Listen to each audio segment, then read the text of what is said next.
to have that Hi, reaction. welcome back. Hello. How was Nick as your assistant coach? Absolutely useless.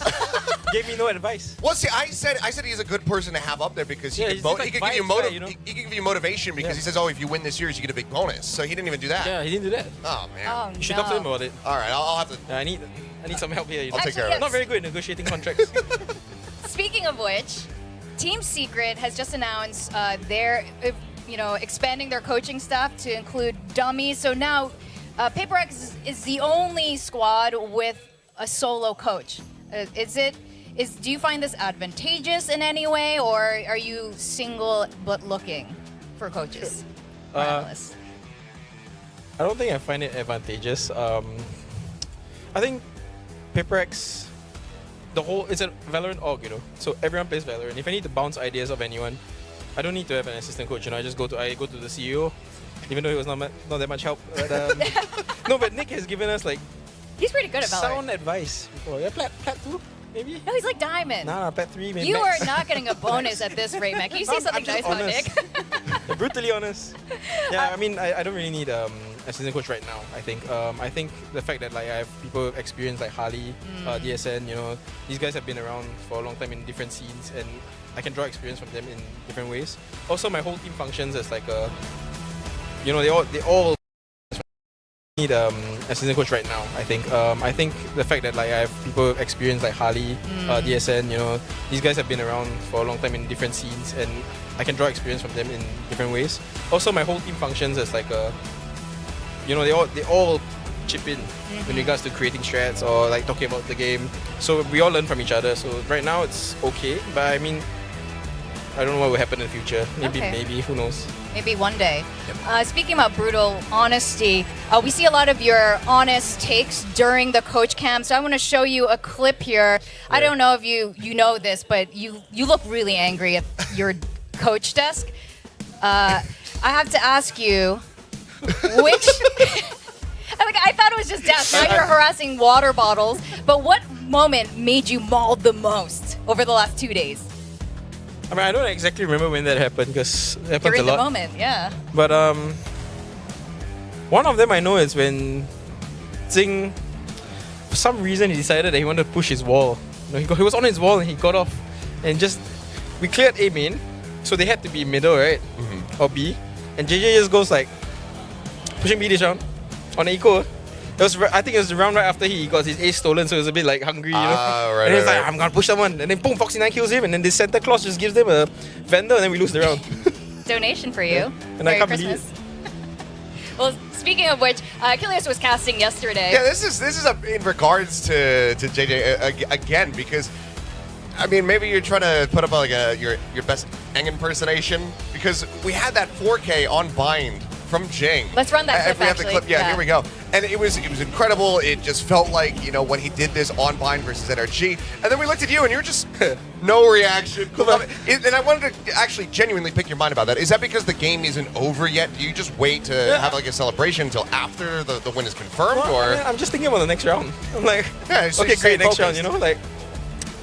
no Next time round. for I'm pop-ups? kind of nervous, you know. Like I'm really like, okay, good. We have a good round, you know. It's like I just want them to do momentum going, and I'm just trying to listen, you know. I'm trying to hear whether they're trying to call something funny, and I have to tag pause, like just in case, you know. Like if they're gonna say something like, "Oh, let's push this round," Should we just get one round, I have to pause. Should we get Nick in the booth with you today so that you have like a kind of like a hype man so that you can be the stoic one? I want someone to massage me and make me calm, you know. All right, well, Nick, All right, Nick, there you go. you are not only social media manager today, you're also going to be the massage guy for your coach. Now, we also saw a really beautiful play from Mind Freak on Lotus, 4K, the most beautiful spray transfer. Yeah, that was amazing. But you told me Mind Freak hates Rubble. Why? Yeah, that's true. I've been making him play Rubble since Lotus came out, you know. Like so there was this match we played in Tokyo against NRG, if I recall correctly, and there was this new wall, which is the standard wall now everyone uses. So he goes on top of Rubble. And you know how you throw that one-way smoke and you think they're not walking through that one-way smoke. So this wall comes up, Aaron's there on Rubble, he's watching it, and it drops and there's 4 NRG players there staring at him, and he's alone and he dies. And then we keep telling him, like, Aaron, you have to play Rubble. You know, you have to play Rubble because it's the most important spot in the game. You control Rubble, you peek, you kill the guy. And he's telling me, Alex, I cannot play Rubble. I cannot play Rubble. Then like last week he blew up. You know, he's like, I'm not playing here. You know, I'm not effing playing here. I refuse to play Rubble anymore. I'm not playing. Then we tried to like JJ was like, no, I'm gonna help you. It's like then he complains. He goes like, JJ, you always run away to see so you can throw your net, and then there's nobody helping me. And I say, come help me. And then by the time you guys arrive, I'm dead. You know, so he's been complaining it for like, and then yesterday he just decides to TP on Rubble. I'm so proud of him. He found the moment. So that wasn't even like a forced thing. You didn't just say like, I don't care how you feel about Rubble. You're playing there no matter what, and kind of like lock him in that cage. I've locked him in for like a year and a half. Okay. And he's freaking out. And then he put himself back in the cage. So now he's getting Stockholm syndrome. Exactly. It's his house. He likes it. You know, it's a bit masochist. I suppose Okay, so. so moving away from the masochist, like as a treat, what would be like his favorite spot to hold if that's okay to Oh, he likes to play in tree. You know, he likes to play anywhere Yeah. that there's a nice one-way smoke that if you run through, you die. You know, so the tree is his nice spot, but he's waiting there with his smoke. You know, but when you tell him to go off the spot, you know, just go a little bit further. Oh, his face is black. small. You know? Oh dear. Well, Mind Freak is anyway. That was an amazing Sperry's transfer. I believe. Yeah, you were casting that moment. It was so good. Now, the last 4 weeks, what are some of the themes that you want to carry forward and replicate to help secure the Stage 1 finals? What have you done right that you just want to keep doing? I think like generally last year, we tried to start slow and ramp it up. You know, and just be very accepting of mistakes. I think we did the same thing now. You know, like try to use the early part of the season to learn about the game. You know, learn about the current meta, try to understand like where we are at and how we can do anything. You know, and try and prepare stuff that we can show later in the season. So I think we've reached the stage where time to show our stuff. Try to get to the grand finals, and then once this ends, do it again for Shanghai, and then rinse and repeat for Split 2. You know, start slow again and slowly move up. All right. Well, Do we have a mini game? yeah, for Alex. Oh. Production has a mini game for you. Okay, so you're gonna basically hold up. Oh, am I holding the wrong ones? Sorry, it's this one. Oh, Okay. there you go. All right, so you have all the teams here. I'm gonna ask you some questions and just hold up which one that you think. Okay, so the first question is, what was the most frustrating match? Oh my God, he's holding a team secret one. I barely asked the question. What was the most frustrating match? Was it Secret, Talent, or DRX Wait, this is for playoffs or for the whole season? I think for this season? Oh, Yeah. Secret, man. Yeah, that you picked up the right one right away. Do you want any remarks about that, or is it pretty self-explanatory? Yeah, I'm never letting the uncle play Sova again. I'll just tell you now. Jesse You back. already know what's gonna happen. He's never playing Sova against us.